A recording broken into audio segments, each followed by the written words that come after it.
What's going on, y'all? Five Sports Top Fives back at it, back with another video talking NBA free agency. So, the last sort of semi big domino, if you want to call it, has fallen, and I'm talking about Lance Stephenson, who is still a pretty big name on the free agent market. He has signed a 3-year, $27 million deal with the Charlotte Hornets. So, what does that mean?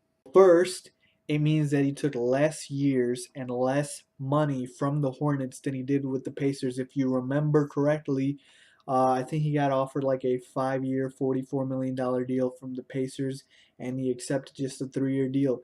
There's probably a reason for this. I'm predicting that the reason he took a shorter deal is because he wants a max contract later on.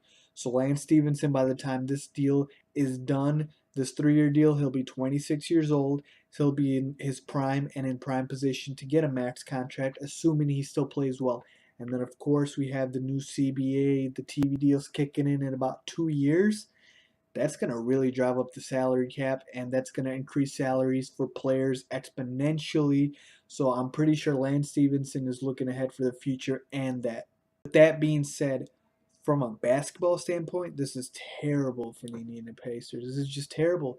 They lost their best playmaker, their at times best player, and I'm not even joking. Lance Stephenson was at times the Pacers' best player. He was their most consistent player.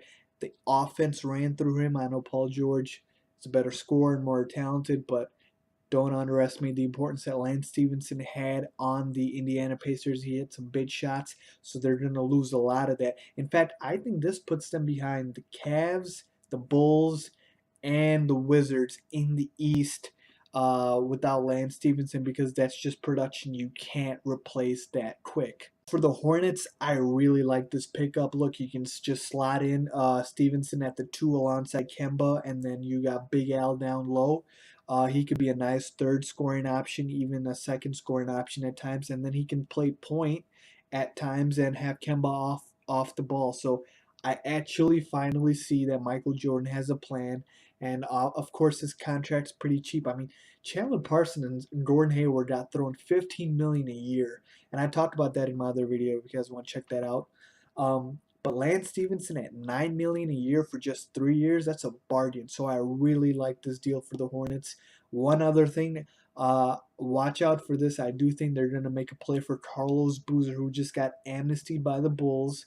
And they could probably be interested in picking him up. He would be a nice fit at the 4 alongside Al Jefferson, so look out for that. So to recap, terrible, terrible loss for the Indiana Pacers, but a big, big win for the Charlotte Hornets, who are going to be a pretty good team next year, a playoff team for sure. Let me know what you guys think about the Lance Stephenson deal and signing with the Hornets. Do you like it or not? Comment below and don't forget to subscribe.